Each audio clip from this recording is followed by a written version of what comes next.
Well, good Monday morning. Thanks for joining us here on the Market Day Report. I'm Marlon Bowling with you, your tour guide to the ag commodities, and I'm joined by none other than Mr. Brian Hoops, the president of Midwest Market Solutions, and he hails from Springfield, Missouri.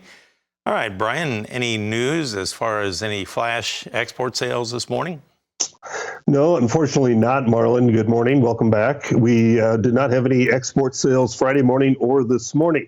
And part of the reason I think that soybeans are down is, yes, they had better than expected rains, but there's also a lot of talk, a lot of trade chatter that China was such a big buyer over the last 2 weeks, especially on Wednesday, Thursday of last week, that they now have bought enough to fulfill their needs until South American supplies are available. So there's some trade kind of taking some of the steam out of the soybean market, anticipating that maybe our best export business is now behind us. We've had this window of opportunity to make some sales. We've made quite a bit of sales in soybeans here recently, pushing futures up into some near-term resistance. So it may be a case where we have to see continued ongoing dryness in Argentina, yield losses starting to develop, if we're going to see a resurgence back to U.S. exports flowing back to China or even other countries. That's interesting. You and I actually talked about that late last week, about how a lot of times the market lags the actual news by a day or two in the marketplace here. And it looks like that may be what actually occurred last week.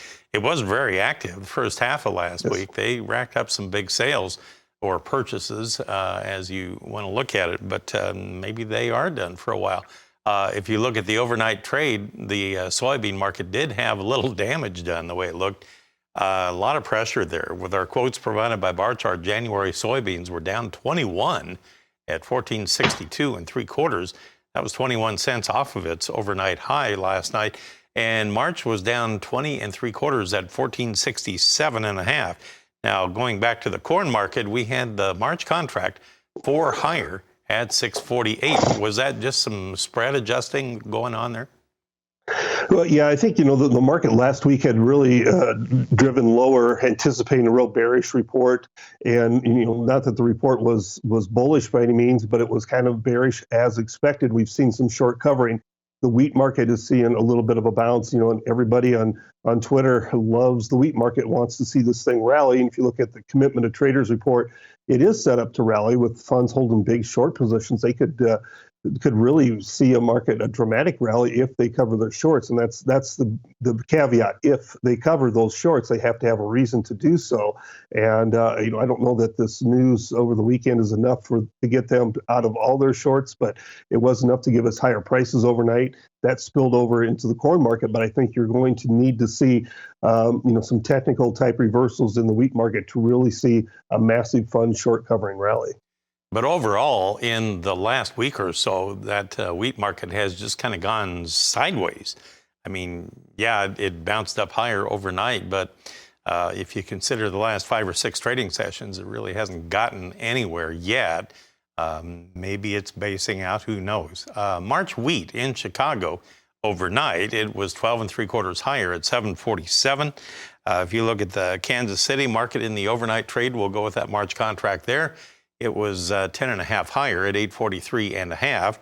And in the spring wheat market last night, we had the March contract 6 1/4 higher at 9.07 3/4.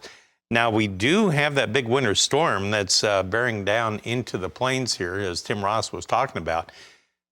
Is that actually going to weigh on the hard red wheat futures, do you think? Or does the trade have the impression that it's just going to miss most of the big areas?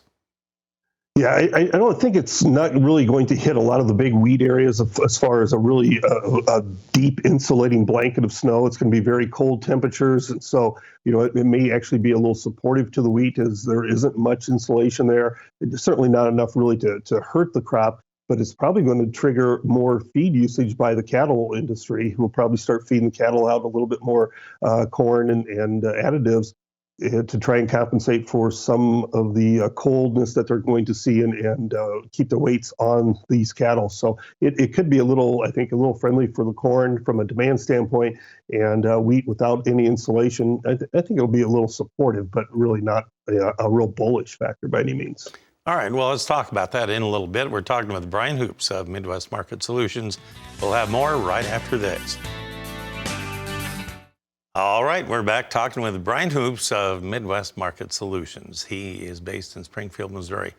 So overall, when you look at the livestock summary from last week, Brian, the cash cattle market, it looks like it was just kind of all over the place. I'm getting mixed signals from it. In fact, the live basis sales last week were kind of mixed, higher and lower. Dress basis sales, I understand, were steady to maybe weaker out there. What's your take on it? Yeah, the early week sales were softer, at least $1, maybe $2 lower in some cases.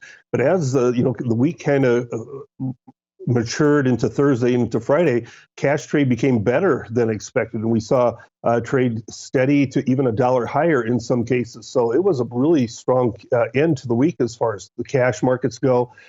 Packers did end up cutting kills a little bit last week. We thought they'd cut the kills much more to try and prop up some of their margins, but they're still in that 650,000 kill range, around 653, I think. That's down about 10,000 from the previous week, so they did cut them slightly, but that's still a very strong number. And they may try and limit how much cash they buy over the next couple of weeks, using the holidays as an excuse to try and align those margins a little bit. So we're right now, I think we call cash kind of in that steady mode once again, kind of maybe real choppy. In fact, in some cases, we could be lower for the week. And again, we could be higher at some points in the week, or for some cattle that grade out a little bit better than others. Well, let's take a look at this upcoming week here, for example. It is a full trading week, but as we head toward the holiday season here, do you think that it's actually going to have a reduced run through the packing plants? I think they will start to cut their kills. They do anyway because of the Christmas and New Year's holidays, and I think they'll try and use that as an excuse to cut kills even more. This is a full week, and I believe next week will be a full week as well, with Christmas being observed on the 26th, which is a Monday, as Christmas falls on Sunday the 25th. So I think next week will be, full go this week, and try and make up some of those margins over the Christmas and New Year's holidays. And that brings up a good point too. Just to remind everybody, the way it's going to work, according to the markets this year, since the Christmas holiday is on a weekend, I believe the 23rd is a full trading day. I don't think it's going to be a short trading day. Right. But like you say, the markets will be closed on Monday the 26th, right? That's how they're going to get their time off. Is it the same thing on New Year's weekend? They haven't made an announcement yet that I've seen, but I believe that will follow the pattern of Christmas. That'll be the similar case, yes. Okay, let's just review where we closed on Friday on the livestock trade. On live cattle, it looked like February was up $1.62 when we went home for the weekend at $155.55.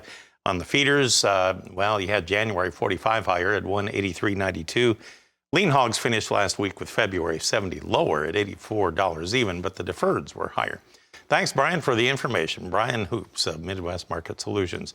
Well, Janet, that sets the table for our trade today. We'll get underway at the bottom of the hour.